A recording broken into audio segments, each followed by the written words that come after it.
Alhamdulillah nahmaduhu wa nasta'inuhu wa na'udzu billahi min shururi anfusina wa min sayyiati a'malina. Asyhadu an la ilaha illallah wahdahu la syarika lah wa asyhadu anna Muhammadan abduhu wa rasuluhu la nabiyya ba'dah. Allahumma salli wa sallim ala nabiyyina wa habibina wa qudwatina Muhammad wa ala alihi wa sahbihi ajma'in. Fa ya ibadallah ittaqullah. Wa qala Allah fil Qur'an a'udzu billahi as-sami'il 'alim minasy syaithanir rajim. Bismillahirrahmanirrahim. Ya ayyuhalladzina amanu man yartadda minkum 'an dinihi fasawfa ya'ti Allahu biqaumin yuhibbuhum wa yuhibbunah azillatin 'alal mu'minin a'izzatin 'alal kafirin yujahiduna fi sabilillahi wa la yakhafuna lawmata la'im. Dzalika fadlullahi yu'tihi man yasha' wallahu wasi'un 'alim. Hai orang yang beriman, barang siapa di antara kamu yang murtad dari agamanya, kelak Allah akan mendatangkan satu kaum yang Allah mencintai mereka dan mereka pun mencintai Allah, yang bersikap lembut terhadap orang mukmin, yang bersikap keras, tegas terhadap orang-orang kafir, yang berjihad di jalan Allah, yang tidak takut celaan orang-orang yang mencela. Itulah karunia Allah yang diberikannya kepada siapa yang dikehendakinya, dan Allah maha luas pemberiannya, lagi maha mengetahui. Shadaqallah wa shadaqa rasuluhu wa ba'du. Jemaah Jumat, alhamdulillah kita bersyukur kepada Allah. Allah memberikan kebaikan yang banyak kepada kita, kemudahan, taufik, sampai akhirnya kita bisa melaksanakan ibadah Jumat pada siang hari ini. Semoga Allah memudahkan kita pula untuk bisa mengikuti sunnah Nabi SAW di semua urusan hidup kita. Dan semoga Allah ikut menyertakan kita dalam gerakan besar yang tengah bergerak di Republik ini, yaitu gerakan yang kita sebut dengan revolusi. Satu gerakan yang sering mungkin disalahpahami oleh sekelompok orang sebagai satu gerakan yang mereka mengira bahwa revolusi itu berarti bahwa kita akan menghancurkan, menjungkir balikkan, melengsarkan dan sebagainya. Revolusi yang kita maksud di sini adalah sebuah gerakan perubahan. Gerakan munculnya satu generasi yang tidak sama persis, bahkan tidak bisa disamakan dengan generasi sebelumnya. Gerakan yang akan melakukan pekerjaan-pekerjaan besar menata kembali negeri ini. Karena hari ini kita melihat faktanya bahwa ada kecenderungan umat Islam yang bisa kita bilang sebagai mereka yang menjadi rakyat dan berada pada posisi terbesar kalau dihitung dari agama di negeri ini, ternyata berada pada posisi yang levelitas sosial ekonominya, levelitas sosial politiknya tidak lebih baik dari umat-umat yang lain. Pertanyaannya adalah, ada beberapa sebab yang mungkin menyebabkan kita seperti ini. Bahkan ini terjadi pada skala dunia. Saya perlu menyampaikan bahwa dunia tidak bersahabat dengan kita hari ini jika kita Muslim. Dunia sepertinya bungkam jika terjadi satu kekerasan yang menimpa umat Islam. Lihat bagaimana kelompok-kelompok konspirasi, musuh-musuh Allah, melakukan pembantaian terang-terangan di depan mata kita. Dunia bungkam terhadap penindasan, pembantaian biadab yang dilakukan oleh pemerintah Myanmar terhadap saudara-saudara kita Rohingya Muslim. Dunia seperti gagu dan tidak bicara ketika Rusia komunis dibantu dengan Iran yang Syiah dan Lebanon kumpulan separatis mereka, milisi-milisi yang mereka kirim, dan itu juga orang-orang Syiah, mendukung pemerintah zalim Bashir Assad, melakukan pembantaian terang-terangan terhadap saudara-saudara kita Muslim di Aleppo dengan target tidak lagi perang tapi pembantaian. Kalau bahasanya perang, mereka menganut dan mematuhi hukum perang internasional. Tapi sekarang tidak. Kalau kita bisa bilang mereka tidak mengizinkan, jangankan manusia, tikus pun tidak boleh keluar dari situ. Dan mereka bumi hanguskan Aleppo. Di saat kita terdiam, kita tidak ikut. Dunia bungkam.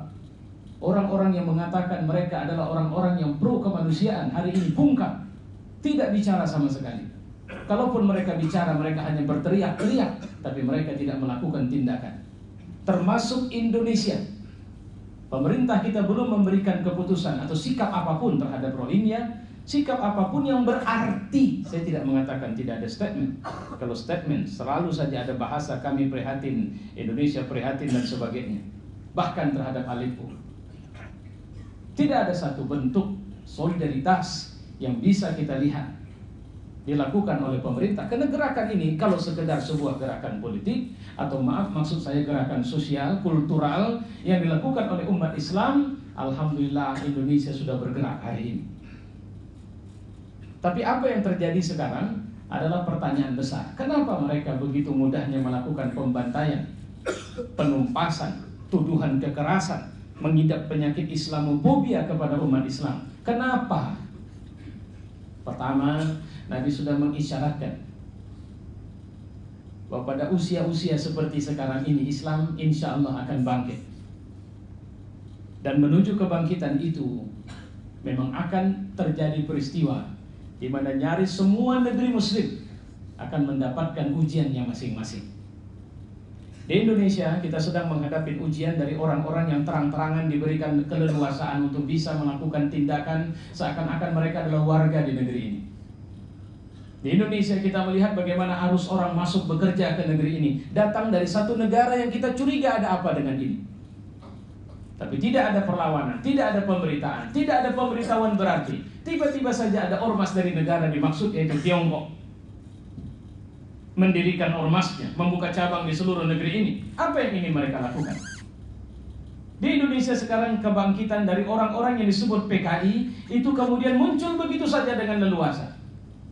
Pemerintah begitu khawatir kalau ada gerakan Islam, tapi kalau gerakan itu sifatnya adalah yang muncul dengan bangkitnya era baru PKI, sepertinya malah ada kalimat seperti ini. Udahlah, tidak usah terlalu overacting dengan kebebasan anak-anak muda itu dalam bertindak. Saya ingin melihat atau ingin menyampaikan kepada kita semua, jangan anggap ini provokasi. Tapi perhatikanlah bahwa ini fakta yang sedang ada di tengah-tengah kita. Dan mungkin mata kepala kita pernah melihat itu terjadi. Satu demi satu kekuatan kita dihabisi. Yang saya maksud bukan kekuatan politik, tapi izzah, merasa atau meyakini bangga menjadi muslim. Terus menerus kita dipaksa untuk hanya memikirkan melulu urusan perut kita. Sudahlah, gak usah ributlah. Nanti rusuh, cari makan susah. Itu yang diributkan. Semua kita orientasinya bagaimana kita cuma cari makan. Nabi mengatakan ayat yang ada zamanun immatuhum butunuhum, akan sampai zamannya di mana perut kalian akan menjadi pusat cita-cita hidup kalian. Artinya apa?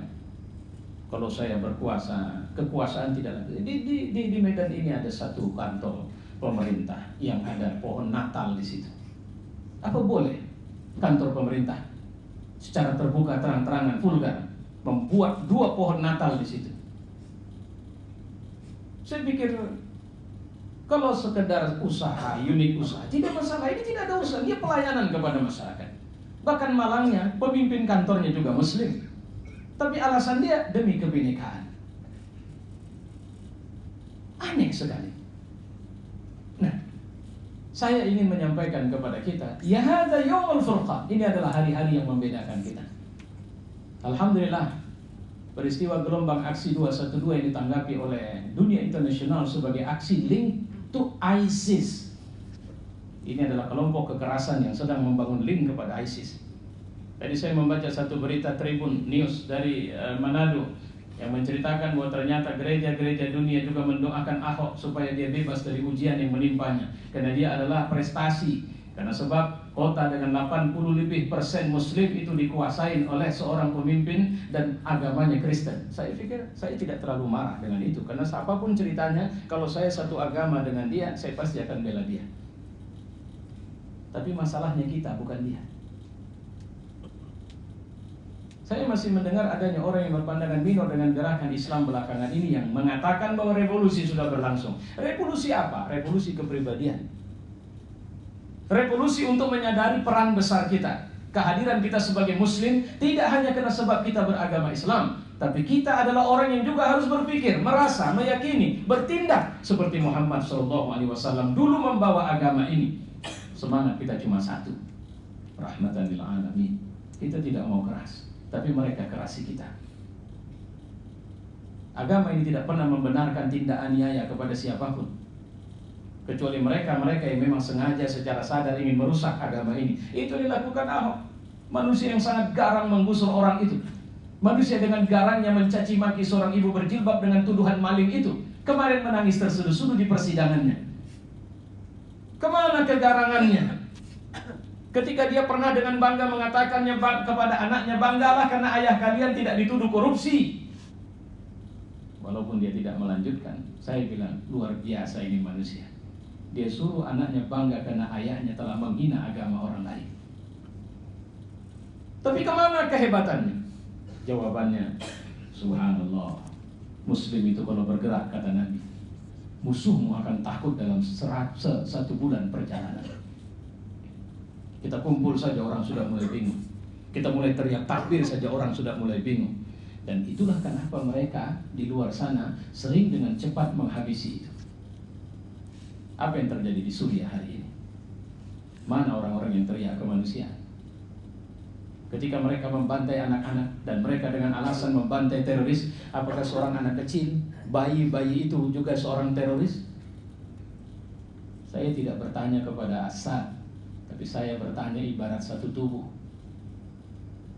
Ada orang yang ketika kakinya sudah terluka, tapi dia tidak merasa luka. Sudah mengeluarkan darah, misalnya, tapi dia tidak tersakiti. Saya yakin dia pasti sedang sakit. Sakitnya membuat dia tidak lagi merasa sakit di bagian kakinya. Itu pertama, bisa jadi dia kena gula.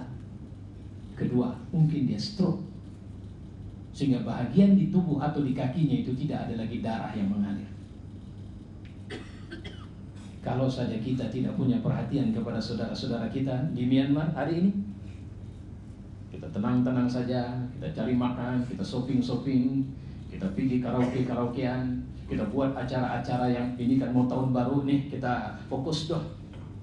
Ya, kita siapkan budget besar agar tahun baru ini lebih meriah dari tahun-tahun kemarin.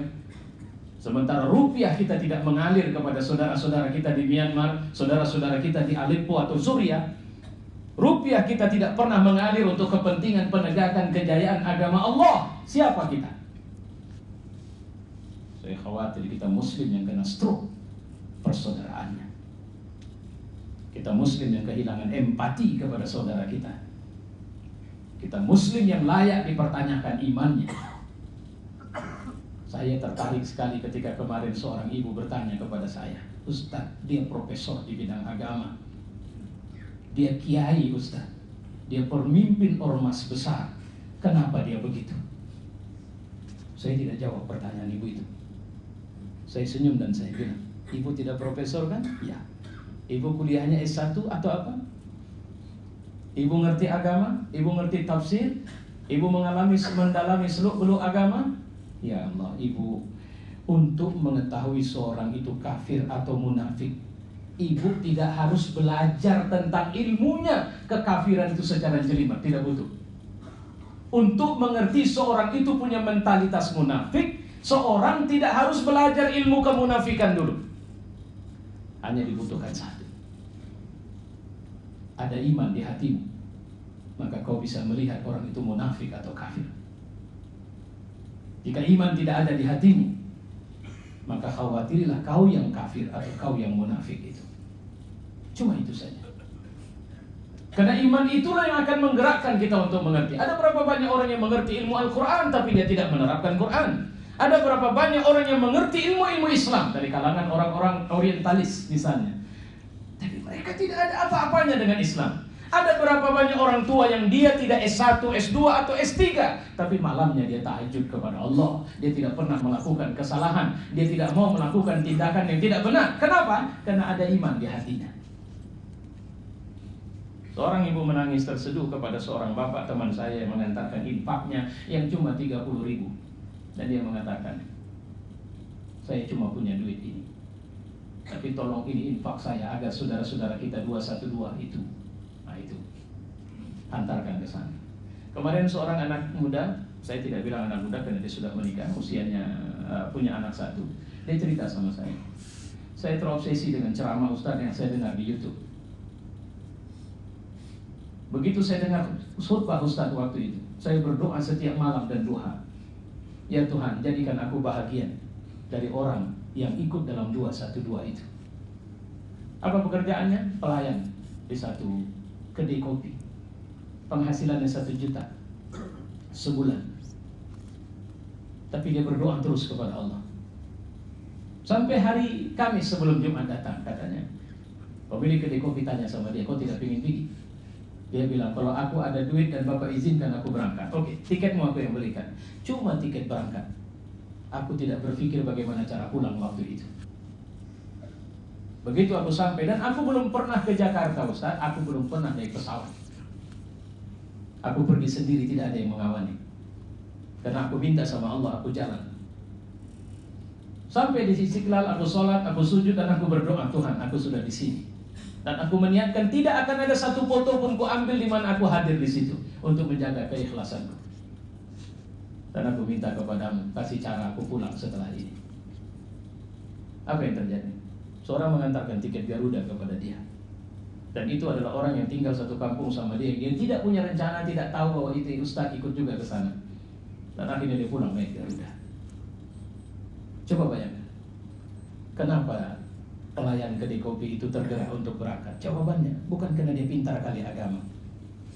Hari ini seorang itu dihargai karena imannya.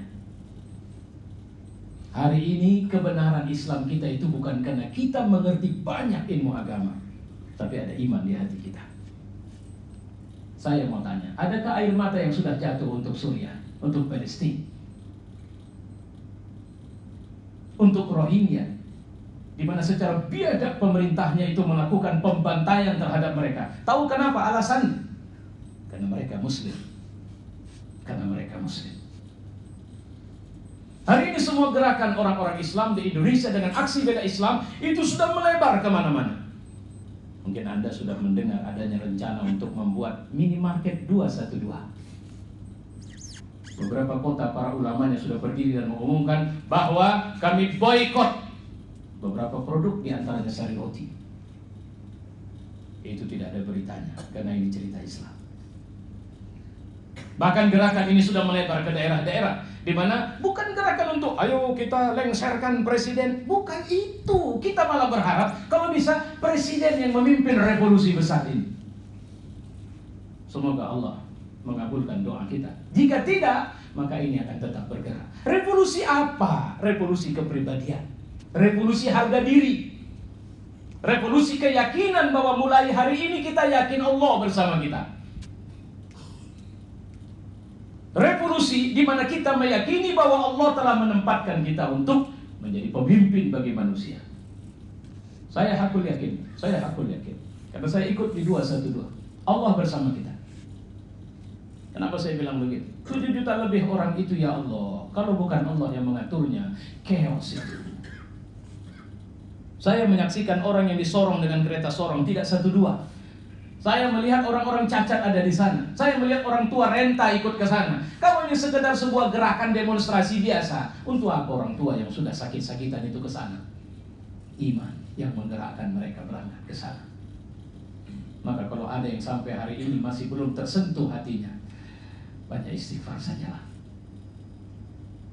Coba bayangkan, pemerintah sebenarnya sudah siapkan melalui kepolisian toilet-toilet, tempat-tempat wudhu, tapi tidak bisa menutupi jumlah yang demikian besar. Karena pemilik gawinya adalah Allah. Dia bilang sama kita, udah duduk tenang di situ. Aku kirim air wudhunya langsung ke tempat dudukmu. Siapa yang menggerakkan hujan turun kalau bukan Allah? Saya mata kepala menyaksikan bagaimana awan-awan hitam itu berarak dari berbagai tempat mengarah ke lokasi demonstrasi. Subhanallah. Apa yang sedang Allah persiapkan sama kita? Sejak itu saya yakin bahwa kita di Indonesia sedang dipersiapkan Allah menjadi pemimpin pergerakan dunia Islam. Saya hakul yakin bahwa kita sedang ditunggu saudara kita di Myanmar, kita ditunggu saudara kita di Suriah, kita ditunggu saudara kita di Palestina, kita ditunggu saudara kita di Thailand, di Kashmir, di semua negeri-negeri Muslim. Ketika mereka sedang berada dalam penderitaan ujian mereka, Allah mempersiapkan kita memimpin itu semua dengan izinnya. Cuma satu caranya. Saya tidak membacakan satu demi satu. Nanti lepas khutbah ini silakan buka kembali surat Maidah ayat 54. Allah mau tipikal kita kayak begitu. Saya ceritakan satu ayat. Siapa mereka? Yuhibbuhum. Apa artinya? Allah cinta sama mereka. Allah tidak bilang bahwa Allah cinta, mereka cinta sama Allah. Tidak, tapi Allah bilang yuhibbuhum. Allah cinta sama mereka. Ingat enggak? Ada hadis mengatakan kalau Allah cinta dengan seseorang, maka Allah umumkan sama malaikatnya, dan malaikatnya itu akan memasukkan rasa cinta itu ke hati orang mukmin semuanya. Siapa Habib Rizik? 5-10 tahun yang lalu. Saya pikir di antara kita pun ada yang tidak suka dengannya. Kita anggap dia terlalu keras, kasar. Tapi siapa Habib Rizik hari ini? Saya tidak mengatakan dia hebat, tapi saya mengira bahwa Allah telah mencintainya. Setelah Allah mencintainya, maka malaikat memasukkan rasa cinta itu ke dalam hati kita. Sehingga kalau ditanya siapa yang baru saja muncul sebagai pemimpin umat Islam di Indonesia, kita bisa sebut nama Habib Rizik, nama Ustadz Bakhtiar Nasir. Padahal dulu kita tidak kenal ini orang-orang. Tapi kalau Allah mau memunculkan dan menghidupkan, menggerakkan, menampilkan seseorang, apa yang sulit sama dia? Jemaah yang mulia, saya cuma ingin menyampaikan, jangan terlambat. Ikutlah dalam barisan ini. Dan sering saya mengatakan, kalau di hatimu masih ada rasa takut tapi iman juga ada, nggak apa-apa, pulanglah ke rumah. Berondoklah di kamar. Kalau lebih takut lagi, masuklah ke dalam lemarimu, nyungseplah ke dalam lacinya. Tapi jangan berhenti berdoa agar Allah memberikan kemenangan kepada semua gerakan umat Islam di muka bumi ini. Fa'tabiru ya ulil absar.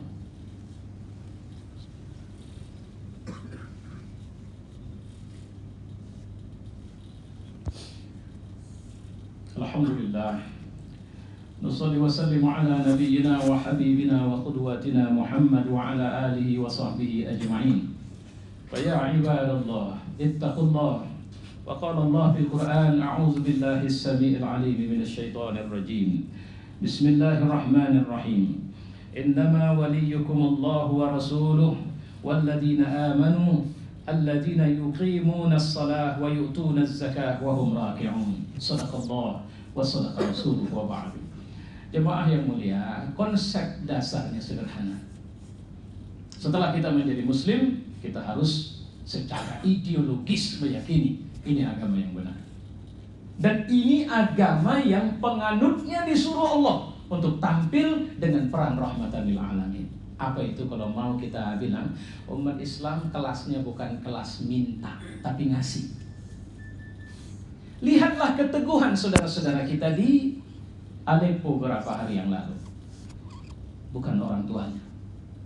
Anak-anak itu pun menuliskan surat elektronik mereka terakhir. Bahkan ada satu jabhah, satu pasukan perang yang jumlahnya 100 orang, diyakini sudah terbunuh semua sebagai syahid atas peristiwa bombardir itu. Alhamdulillah, satu negara Islam yaitu Saudi Arabia telah memutuskan untuk mengusir semua diplomat Rusia dari negerinya. Itu yang kita dapat kabar hari ini. Semoga, tapi kalau Indonesia kayaknya masih berat. Indonesia, pemerintahnya mengeluarkan statement saja sudah cukup lah.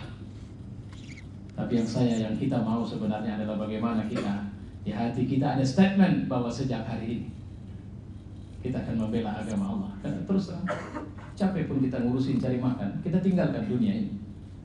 Apa yang kita masukkan melalui perut, sebahagiannya keluar dari semua yang kita lakukan, prestasi-prestasi hidup. Kalaupun orang-orang menganggap kita adalah orang prestatif, berhasil, keberhasilan itu hanya ditandai dengan ikhlasnya kita dalam bekerja dan benarnya pekerjaan kita itu. Persiapkanlah untuk satu kehidupan yang jauh. Kalau sekedar mati, orang mati, bagaimana caranya mati juga? Takut atau tidak yang mati juga. Maka mulai hari ini pilih kematianmu bagaimana caranya. Karena saya meyakini bahwa selalu, dan saya selalu katakan bahwa kita sedang berada di gerbang akhir zaman. Dan insya Allah gerbang ini akan mengantarkan kita bagi tegaknya satu pemerintahan yang Nabi mengatakan saat itu nanti tidak ada orang yang mau terima zakat. Kenapa? Karena orang sudah lebih dari cukup semua. Coba bayangin, bukan sekedar lebih dari cukup, tapi punya mentalitas malu menerima yang tidak miliknya. Wa'alamu anna Allah qala fil Qur'an inna Allah wa malaikatahu yusholluna 'alan nabi ya ayyuhalladzina amanu shallu 'alaihi wa sallimu taslima اللهم صل وسلم على محمد وعلى ال محمد كما صليت على ابراهيم وعلى ال ابراهيم وبارك على محمد وعلى ال محمد كما باركت على ابراهيم وعلى ال ابراهيم في العالمين انك حميد مجيد. اللهم اغفر للمؤمنين والمؤمنات والمسلمين والمسلمات الأحياء منهم والأموات. ربنا آتنا في الدنيا حسنة وفي الآخرة حسنة وقنا عذاب النار. عباد الله، إن الله يأمر بالعدل والإحسان وإيتاء ذي القربى وينهى عن الفحشاء والمنكر والبغي يعظكم لعلكم تذكرون. فاذكروا الله العظيم يذكركم واشكروه على نعمه يزدكم ولذكر الله أكبر.